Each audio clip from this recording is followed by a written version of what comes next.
Well, welcome back to another episode of the Financially Free Journey podcast. And I'm your host, Courtney Dyer.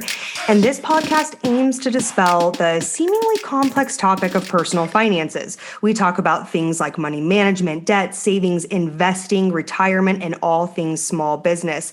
Now, today, we are going to be focusing in on investments and investment strategies and real estate investing specifically, because investing is one of the top, if not arguably the top sought after topic that we talk about on this podcast. Today, I've brought on an expert guest, Stephanie Walter, and Stephanie is a real estate investor and she's a CEO of Erbe Wealth. I hope I said that right. She's going to correct me in a minute if I said it wrong, but it's an investment company and it really is focused on helping people generate passive income. Guys, we talk about passive income all the time on this show. Over the past 4 years, she has acquired over, get this guys, $21 million worth of real estate properties. That's a huge amount. So Stephanie knows what she's talking about. Stephanie has passion in teaching people to really quote unquote unlearn what most of us have been wired to think about money. And then she helps re-educate people to learn the secrets of the wealthy investor so that way it can be life transforming for you as well. So Stephanie, welcome on, and correct me, how do we say it? It's thank you for having me. It's Erbe Wealth. Erbe. The Erbe is the German word for legacy. And I love that. It's sort of a nod to my dad, who passed away a long time ago, but taught me a lot about this topic just through his actions. Well, and guys, you would laugh if you saw, before we started recording, I said, Stephanie, how do I say it? And then I wrote it down thinking it would help me. And then I mispronounced it anyway. So Erbe. It's okay. And my husband would be very upset because he's German. He was born in Germany. So he would be like, really, Courtney? My fault. Okay, Stephanie, let's just talk about how'd you get into real estate investing? Like you just mentioned your dad and he taught you a lot of this stuff. So give us just a little backstory. Yeah, I mean, I got a job just like everybody does, out of college, like a W-2. But I always loved real estate. My dad, had invested in things. And so my goal was that I was going to start investing in small, the single family homes, basically.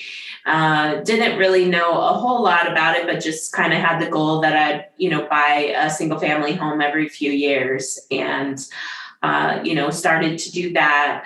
I eventually, started my own business in 2005. I started an insurance agency. All along, I continued to invest in real estate. And then kind of like in 2016, just had become tired of being a landlord for quite some time. But just thought there's got to be a better way to do this. And so in 2016, I just became really interested in investing in commercial real estate, more multifamily, properties in general. And just spent the money, got a really good education on how to do that, and completed my first syndication in 2016. And then from that point on, just found a good team of people that I like to work with, and really determined that I love to raise money. And that was really my part in the real estate transactions. But benefit to me was that I got to work with a lot of very wealthy investors. And as such, I learned a lot from them by looking at their finances and by talking to them. It is such a benefit to be able to work with people that you see have been very successful in a field that you're trying to grow and expand in. And as you said, looking at their finances and, being able to see how things are structured, how they've invested things. So, I'm sure that you have seen a lot of things that we'll probably get into as far as, the next topic, because you talk a lot about unlearning what a lot of people have, thought about money in order to really grow grow wealth. And I'm sure that that probably ties into what you've seen from your wealthy investors. So what are some of those common money myths that the listeners need to unlearn? Yeah, well, I think, the biggest one is it's kind of like a philosophical point, but it's pretty powerful, which is the wealthy. There's two ways of viewing your money. Either you're going to accumulate money, that's the accumulation theory, or the utilization theory. And so an accumulation theory is sort of like, I'm going to keep all my money in another place. I'm not going to really have access to touch it for a long period of time. Let the market or whatever do its thing, and then I'll be able to take the money out at a later time. Sounds a lot like a 401k system that we have in place in this country. And then that is not surprisingly not what you see the wealthy doing. They are much more a proponent of the utilization theory, which is they have their money, they have access to it all the time. They're using it to pick companies, pick real estate, certain types of real estate investments called syndications to invest their money in. And so they look at their money as not something that they kind of put away for 20, 30 years. They look at it as something that is right there with them right now that they can use and that they should be using to grow their wealth. Now, are you starting a new business and you might be concerned about using your personal number? Well, for less than $13 per user, you can get a business line with Flex Plans. This is the all-new business phone plan by Virtual PBX. Flex Plans provides unlimited calling, business texting, video conferencing, all for entrepreneurs that need a way to connect with their customers. And it includes a free soft phone, plus it includes 2 free local toll-free numbers, a virtual receptionist, professional greetings, call forwarding, voicemail, text, and just so much more. So right now you can save 15% by visiting virtualpbx.com/podcast. Now that's less than $13 per user for your business line. So separate your private line from your professional line today by visiting virtualpbx.com/podcast. Well, and that's such an interesting concept because when you think about accumulating money or utilizing your money, with the accumulation, that's something that really is more of the mainstream school of thought. You save as much money as you can, you put it into prudent, smart investments that are maybe have tax advantages, right? So you would allow it to grow, and then you wouldn't really touch it or utilize that money until later in life when you are at the correct age, usually in about your 60s, right? And then utilizing your money sounds more like you're putting your money to work now to exponentially grow, to create streams of income, passive income, and positive cash flow through either businesses or in particular real estate. And that is something that you do see a lot with wealthy individuals, is they're continuously acquiring ownership in businesses. They're buying commercial properties or multi-unit properties, and then they have positive cash flow that's available to them. And typically they dump it back in, right? And it just is exponential from there.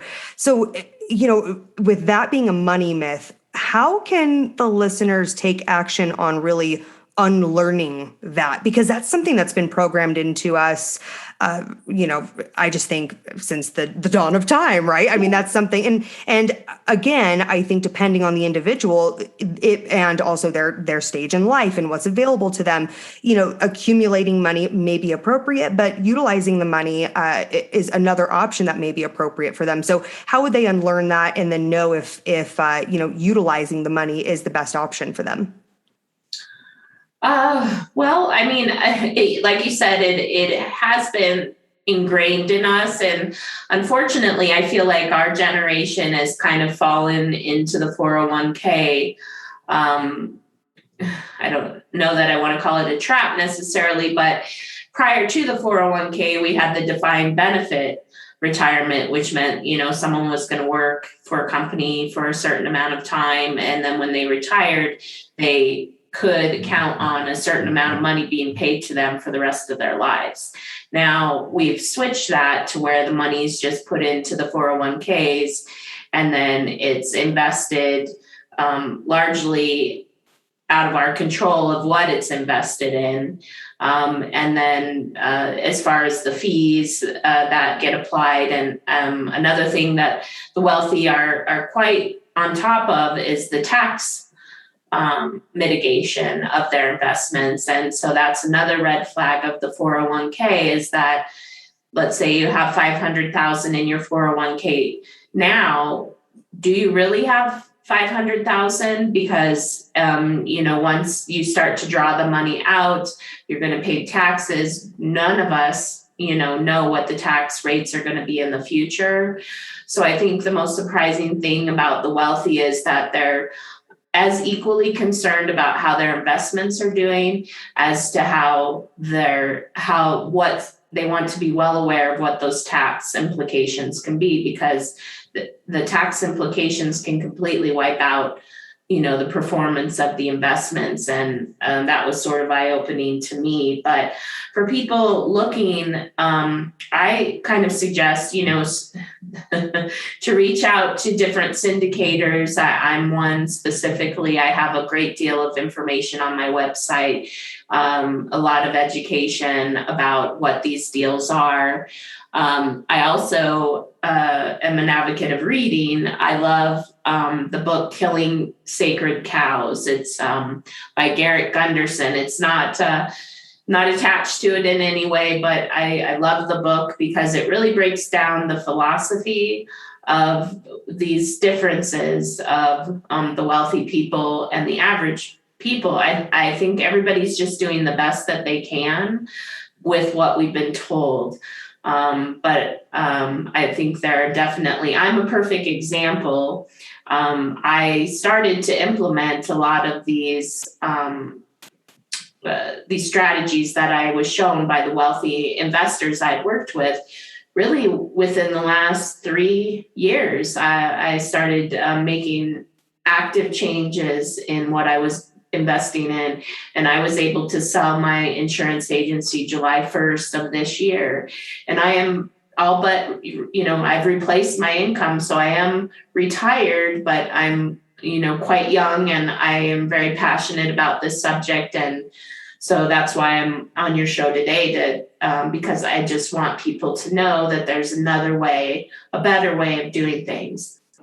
I mean, that's amazing that you think in the last few years, it's not like you've been at this for, multiple decades. The last few years, you really started to put these concepts into action in your own life. You've been able to completely replace your earned income with passive income through commercial real estate, multi-unit, and be able to retire yourself, quote unquote. But I like to call it, Stephanie, you've become work optional, right? Yes. Because retirement sounds like you're in your 70s and 80s. So it's just we're going to say that you're work optional, which is what everybody wants to be. Everybody wants that time freedom. So. Yes. That is quite the transition. Can you walk us through just a little bit more in detail how you implemented these strategies? Because I think that's where the rubber meets the road, and a lot of people get caught up. Like, they've done all their research, they know the strategy, but now how do I take my money and implement this into my life? That's the hard part. Sure, it is. And I deal with people every day, that talk to me about different investments that we have available. And they're still, it's something that's not quite in the mainstream, but yet this type of investing has been around since the beginning of time. But it's just not something that everybody knows about.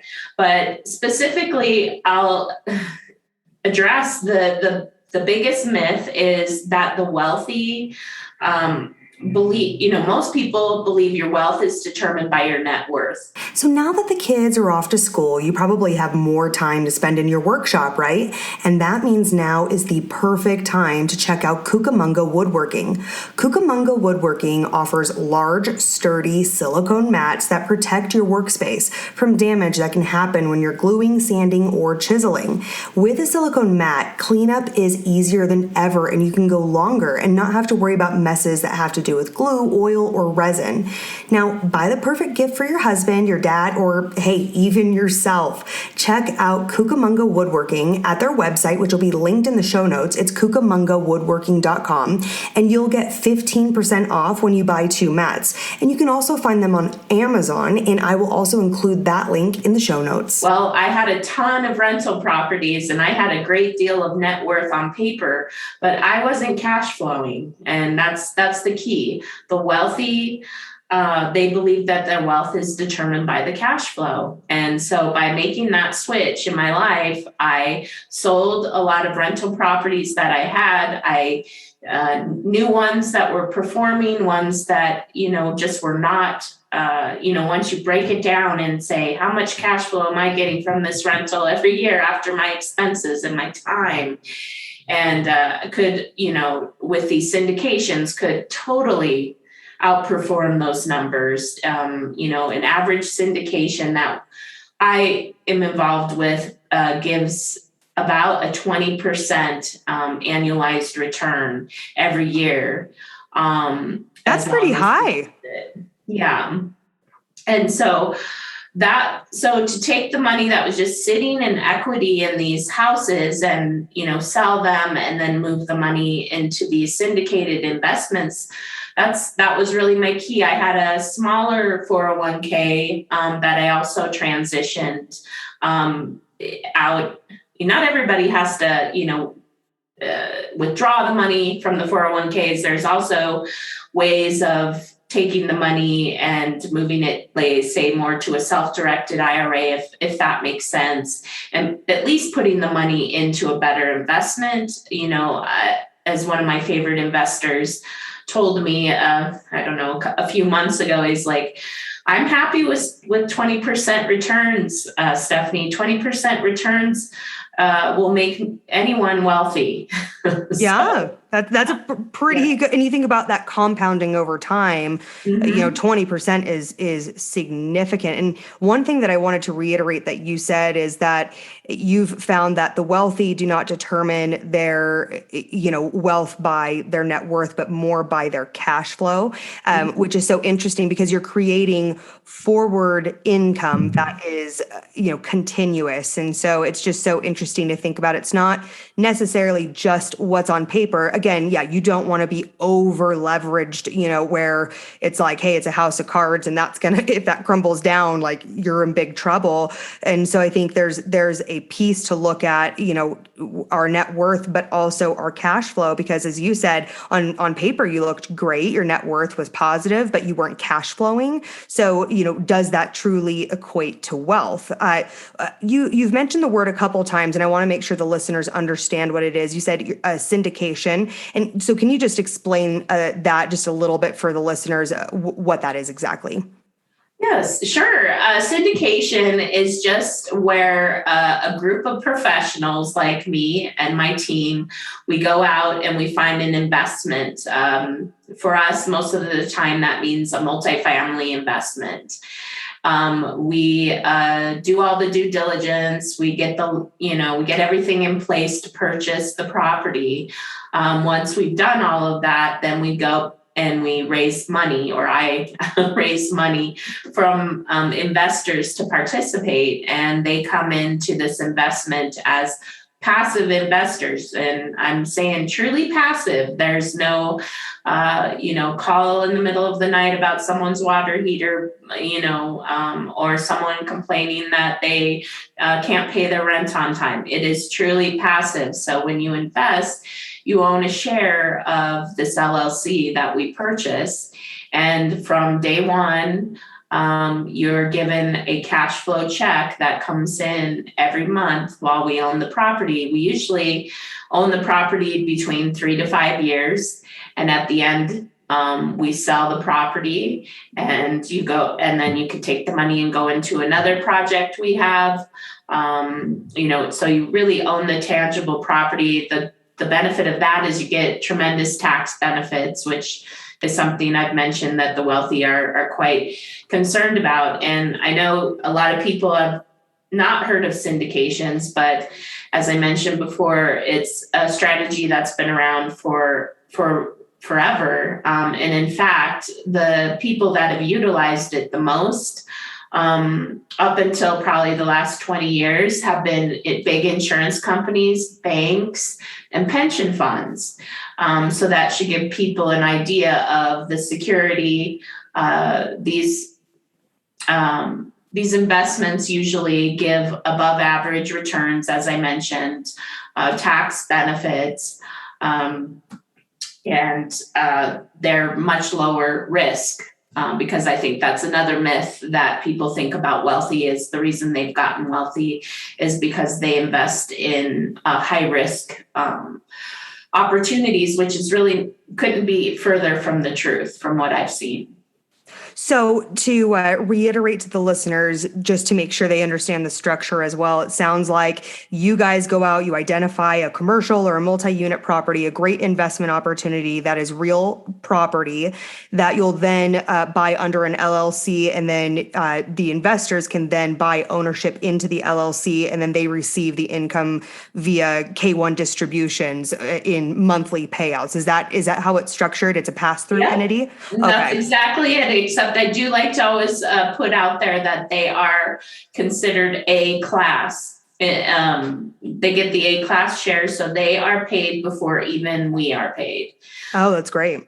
Yeah. So with it being a pass-through entity, because you said not only are they receiving the distributions or that monthly cash flow, they also have tax advantages because you do own actual real estate. So can you talk to them about that portion of it as well? Because 20% returns is fantastic. But then when you add on top of that, tax advantages, then it can be a fantastic opportunity. So just what are some of those, what does that look like? I actually, it's funny. When I talk to my initial investors, I don't boggle their mind with the tax benefits, but I always love tax time the first year that we've owned a property, because I get all these people calling and being like, this is wonderful. I didn't know this. But actually what we do, and, we're quite seasoned in this, my partner has 35 years of experience, and we're presently on our 7th syndication together. But what we do is when we purchase the property, we do what's called a cost segregation analysis. Let's take a moment to thank this episode's sponsor, Aether Diamonds, the world's first sustainable diamonds and the only diamonds that are actually good for the planet.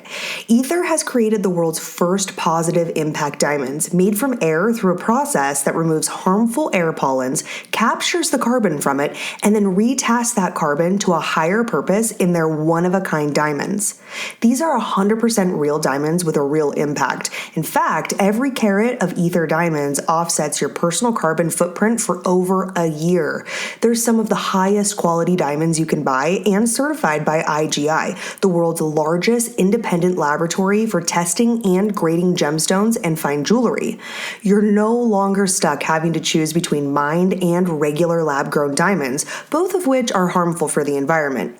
Aether offers the only truly sustainable diamonds on the market, requiring no ethical or environmental trade-offs. They're the only guilt-free diamonds available in the world. So to learn more about these revolutionary diamonds from Air, visit their website at aetherdiamonds.com. That's AETHER diamonds.com, and check them out on social media at Aether Diamonds. But what it means is basically we speed up depreciation. That's the easiest way. Your accountant understands this.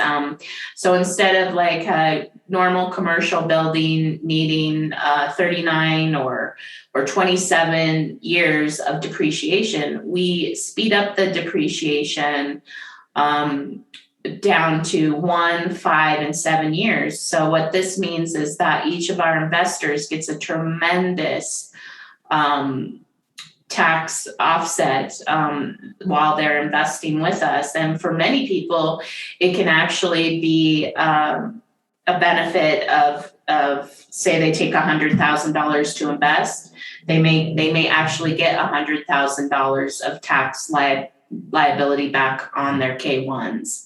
So again, it's a little more complicated than the usual W-2s that most people are used to working with, but this is absolutely something, this isn't like in the gray area of tax law. It's actually been around forever. And even with all of the things that the current government has been discussing about, like getting rid of 1031s and things like that, cost segregation has not been on the table. It's been around in tax law, I believe, for over 100 years. So it's been there for a long time. It's not on the table to disappear, so that's good. And, also because you spoke about that initial contribution, right, of funds into the LLC as a contribution into the business. And then they are able to receive that accelerated depreciation on their taxes. And again, we're not CPAs, but we're just talking about generalized concepts for you to research more as the listener. So then that way you understand not only are you seeing positive cash flow from that capital contribution that you've made into the business to purchase this property, but then you're also seeing accelerated depreciation on your taxes, which is a great way, especially if you're a high income earner, being able to have that type of depreciation available to you can be a tremendous benefit. So I love that it's structured that way. And, without getting into too much of the nitty gritty, just giving them an overview so they can understand a little bit more, how this is such an amazing investment opportunity.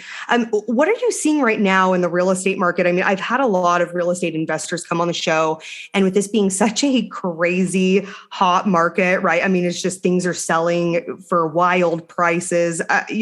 What's your take on the market right now? Because it's just a lot of people are feeling a little, skittish when it comes to investing into real estate. Yeah, I get that all the time.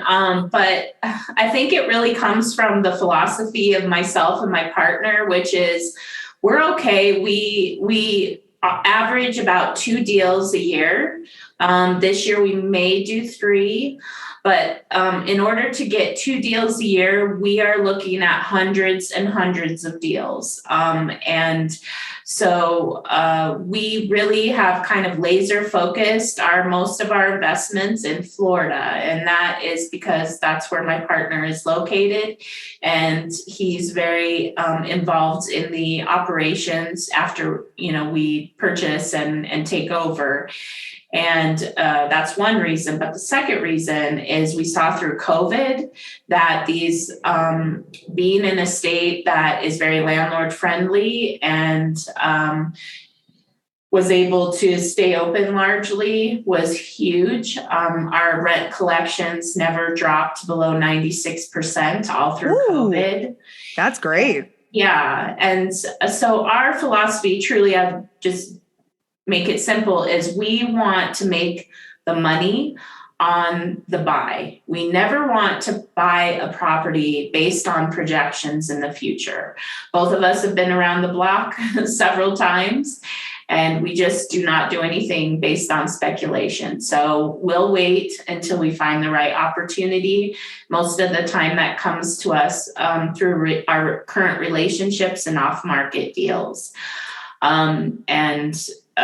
So if you purchase and you make, you get your deal on the buy side, then everything else works out, So I think I talk to a lot of people that are very scared about inflation and things like that are happening. And I had to speak at a conference a few weeks ago, and I came across a pretty interesting fact, which was they've kept records of how rent has increased from 1980 to now 2021, and on average, rents have gone up 8.86%. Ooh. So yeah, I've seen this myself. You can't always put words to why things work out, but that this is the case, that investing in rental assets, rents are always going to go up. And in fact, I didn't even realize how much they go up,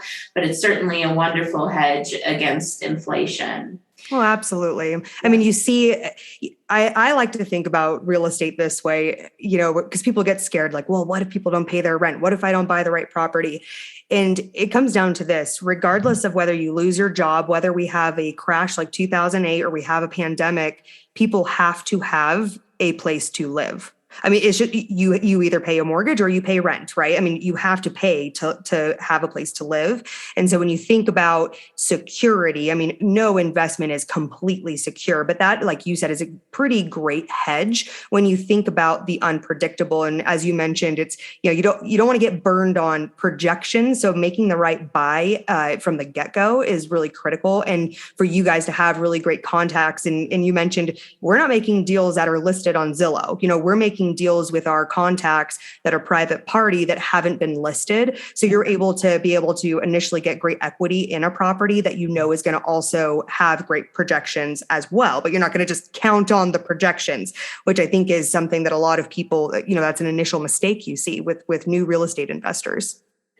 That's correct. Yep. That happens a lot. When I first started in this industry, I wanted to find something in Colorado.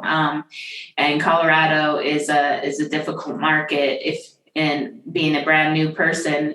And I remember a commercial broker trying to talk to me about a deal that he had on multifamily property. And I broke down all the numbers. I was like, well, this is, I don't really see how this makes sense to buy. He's like, well, we're projecting that rents are going to, go up, and certainly they will, and they may, but, buying with that lean of a projection just doesn't make sense to us. And that's why I think our investors, once they do invest with us, which is something I think really speaks to what we're doing, is that, investors that invest with us once, I have many investors that are in their fourth and fifth deal with us, because once they get it, they get it. Well, what I love that too is it speaks to the experience, because again, I want to reiterate that this is a passive investment in real estate. And so, as you said, you're not, getting a phone call at 2 a.m. saying, hey, the heater went out, we need that to be fixed, or there was a plumbing issue. And so it's time intensive. And so when you're a landlord, a lot of times you have to remember it's not truly passive if you do have to exchange your time for it. So with a syndication and buying into like a percentage of a property, and then you're just collecting the return on investment and that positive cash flow, you truly are making a passive investment into real estate. And so if the listeners are looking to add real estate to their portfolio, but you might feel a little skittish or you're scared of those unknowns, Stephanie and her partner, they are experts, right? Like you said, your partner has 35 years of experience in identifying the right properties, which is a scary part of this process. And then you guys going through and, doing your cost segregation analysis and making sure that this is going to cash flow. It's going to have tax benefits. So it really is kind of like a one-stop shop. Where can the listeners find you if they are interested in learning more about, passively investing in real estate and about your company? Yeah, well, yes, you guys can go to my website, which is www.erbewealth.com. And there's, like I said, it's a tremendous resource for just kind of learning a lot about this type of investing. But you can also, when you go to the page, it will pull up our newest investment report, which is the 5 reasons that passive investing might be for you. And that's a great place to start right there. It's going to go over all the 5 reasons of the many reasons of why this is a good thing to consider. And from there, you can reach out to me. I'm happy to talk to new investors. Guys, a great resource for you to do some more, research. And again, if you have questions, reaching out to Stephanie through the website is a great way to be able to get those specific questions answered, because she will definitely have some information for you. So Stephanie, thank you so much for coming on today. I really appreciate it. I will make sure to link her website in the show notes, so you guys can just click on that. You can go look at those resources. You can contact Stephanie. And again, thank you for tuning in today. If you haven't already, make sure that you go rate and review the show. Tell us what you like, what topics you want to have covered in the future. I would really appreciate that. Of course, it helps the show become more discoverable for additional listeners. And also follow us on TikTok and Instagram. It's at Financially Free Journey. I post daily tips and motivation to help you with your financially free journey. Until next time. Today's episode is presented by MISEN. Virtually every chef agrees that a sharp, well-balanced chef's knife is the essential workhorse for any kitchen. A great knife should feel good in your hand, it should stay sharp, and it should hold up over time to the rigors of your kitchen. Simple, right? But behind these deceptively simple concepts are centuries of tradition, technology, design, and craft. MISEN spent 4 years developing the perfect knife because every little detail matters. MISEN went through 37 different prototypes until they knew they had the perfect knife. And the final result was a knife that's a pleasure to hold, it's sharp enough to plow through even the toughest foods, and a blade that stays sharper longer. And the best part is that by partnering closely with their factories and selling directly online, MISEN is able to offer incredible cookware at wholesale pricing. Go to the link in the show notes to get your MISEN knife today. MISEN is the perfect knife at an unreal price, guys. Make sure that you check out the link.